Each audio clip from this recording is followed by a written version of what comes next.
Hi guys, so welcome to my YouTube channel, and this YouTube channel is Data Science with Pablo, and we are in the playlist for learning Python.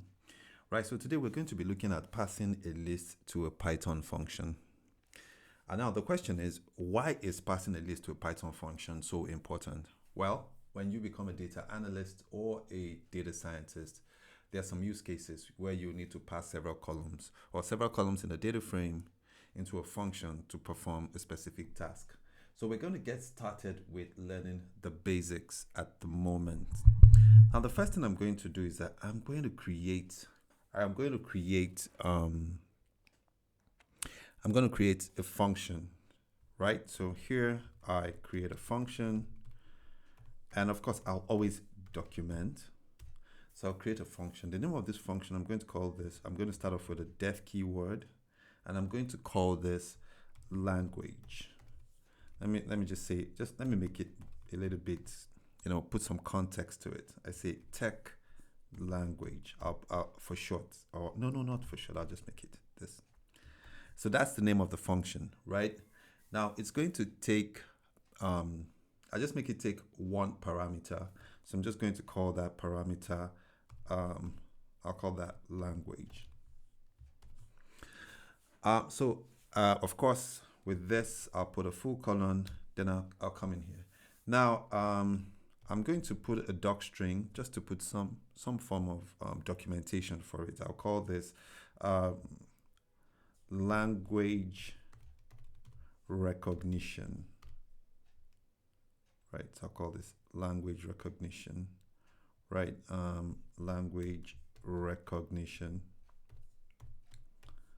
Right, just again, so that it feels like we know what we're doing. Of course we know what we're doing. Now I'm just going to start out by saying for lang in language, right? So for lang in language, then inside I'm going to create, I'll create something called language lng. And inside it, I'm going to put an F string. So of course, an F string is a string formatter that makes for readability, right?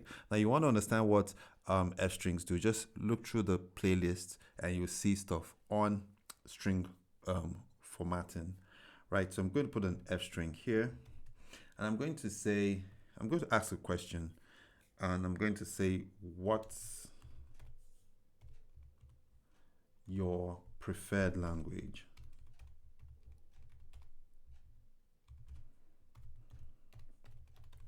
Right, so that's going to be it. What's your preferred language? Then inside of it, I'm going to now I'll put in this curly brace, this whatever is going to be in here. So I'm just going to write language, right? Then I put a dot title to it, so it could just be like a sentence case when we use it. And then I put yes, I put this exclamation mark, then I close. Then the simple thing I'm going to do is that I'm going to print lng.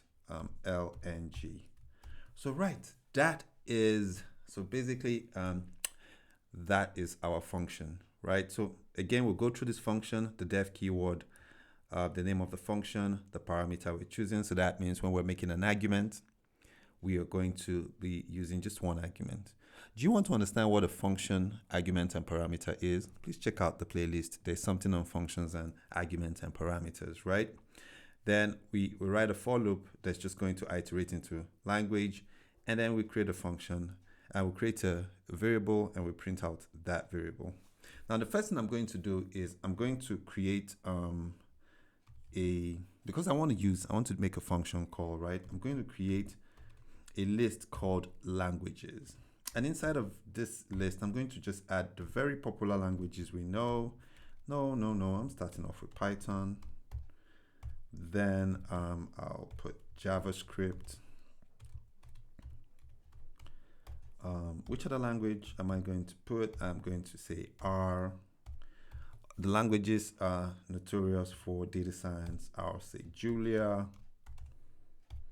And okay, and that will be that. So this is a list, right? Then, so I just run this. And next, I'm now going to use our function. It's going to call text language. And inside of the text language, I am now going to use languages, right? See that? And then I run this. Now this should work.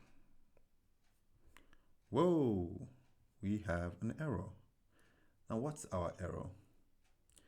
He says list object has no attribute. Oh, the list object has no attribute. Oh, hold on. That was not what I was supposed to do. So basically I go back here to lang. Wow. Then back here, then back here. And then look at it, right? So what's your preferred language? Python. What's your preferred language again? JavaScript, R, and Julia. So typically this is what you would normally see when you are working with, passing a function, a list into a function. So what are the use cases, right? So there are use cases, and some of these use cases, I'm going to share them in the use case channel.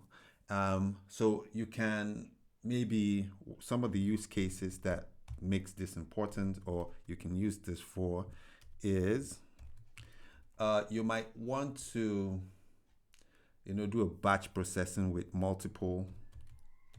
So batch processing. There you go, batch processing with multiple data sets. Yep, so this is a use case with multiple data sets. So you probably would need that. Another use case is you might want to calculate statistics on multiple columns. So you might want to calculate statistics for multiple columns. So there are lots of it, multiple columns. And with that, you'd get to use this a lot. You probably want to filter data using multiple criteria. That's another one. So yeah, so yes, so here it is. Passing a list to a function, you create your function, and then you have a list, and then you use it. And of course, use cases. Put an eye on my use case playlist. We use Python and data analysis use cases over there, so that we can be really realistic with what we're doing. So please like, share, subscribe, share this channel with your enemies, your friends, and your family.